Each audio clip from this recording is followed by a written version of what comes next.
Okay, ladies, Tuesday the 5th, we're on upper body. So we have chest flies, push-ups, skull crushers, and part 2, we have body weight renegade rows. Chest flies.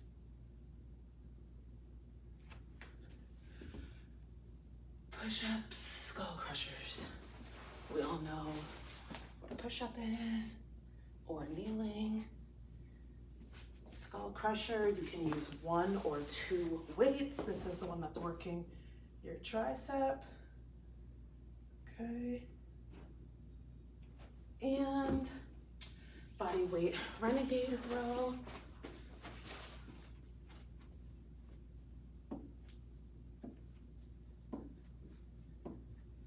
All right. Chest fly. So this one is good if you have a bench. If you don't, like I said, I know most people don't, so I don't ever show it with one. Just use the ground. This one is usually going to be a lighter weight. That's another thing I try to mention if I'm doing like heavier weight or lighter weight. I don't always remember, but I try to, especially when it comes to arm exercises, because you want to keep your form. It's really important to keep your form. So you're going to have your knees bent up. You're going to lay back. Your head would be on the ground. Mine is up off the ground because I'm trying to look into the camera, but your shoulders and head would be on the ground. So what you're going to do is you're going to have your arms, well, you can start with them up or down, doesn't matter. But basically what you're doing is you're going to have your arms out to the side. Your elbows are bent, okay? So when I lift up, they kind of straighten out, but I make sure when I come down, I return to that bent position. So I never go up and down with straight arms, okay? You want to make sure you keep that bend. Think about squeezing your chest together, slow lower. Squeeze your chest, slow lower. Squeeze your chest, slow lower, okay? So you'll feel it like all through this whole area. And again, it's important to keep the weight light enough where you can control your form, because if you have a heavier weight, you're probably going to end up opening up at the bottom because the weight is heavy and it's in your hand. So instead of keeping that curve, it's probably going to make you straighten out. If you were somebody who was doing it on a bench, you want to be same thing. You don't want to come way down here. And a lot of people do that. They come way down. And it's just really easy to like pull and strain something when you have the weight that far away from your body and that far down. So that's why you always want to kind of try to keep that bend in your elbow.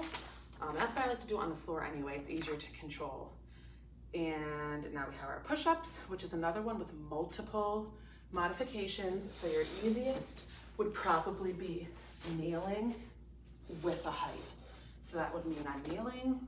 This chair is like never good to show this because I like to have a really wide base with my hands when I do push-ups. This one makes it kind of closer together, and my chair moves.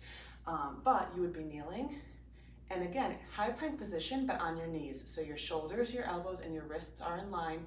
Your back is straight. You're not arced up in the air. You're not sunken down.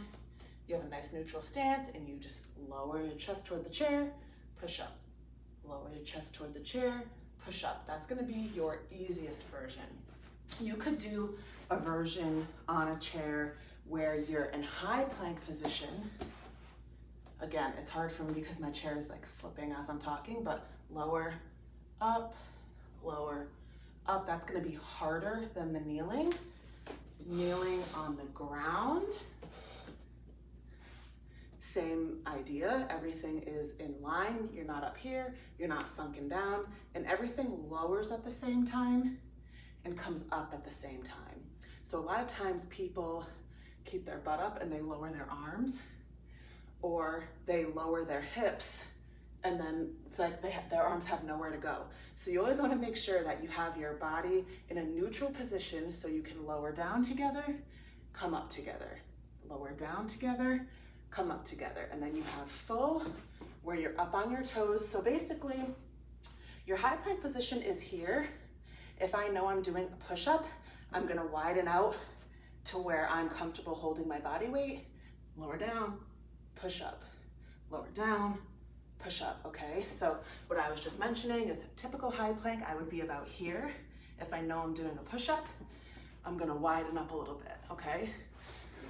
If you were wondering, my wrist is a little bit better this month. There's some times where I can't even do a push-up or I can't do certain things because my wrist just hurts too much. So today is a good day. And then we have skull crushers. So this is working the back of your arm. So the opposite side of your bicep is your tricep. So this is one where you're gonna use a lighter weight because most people have very weak triceps. We don't typically use them on their own very often. So what I ideally recommend is using one dumbbell, hold it by the ends, knees up. Again, your head and your shoulders are on the ground. You're gonna hold the weight up above your chest and your neck area, and you're gonna lower at the elbow, down to your forehead, press up. Lower at the elbow. So notice how nothing is moving. I'm just bending at the elbow, okay? So I'm not moving at my shoulder. I'm not bending my wrists down. I'm just bending at the elbow. Nice slow lower to your forehead, up. Nice slow lower, up, okay? So that's the easier way. The other way is to hold a dumbbell in both hands. The only reason that this is more difficult is because each arm is moving independently. So to get them to move together in sync is harder, okay? So you really have to pay attention to how they're moving because you want them to go together. And these are gonna come to the side of your head instead of your forehead. So they're gonna go to the side of your head and up. Again, that one is harder because you're controlling each weight individually, but having to make them move together. So that one's a little bit harder.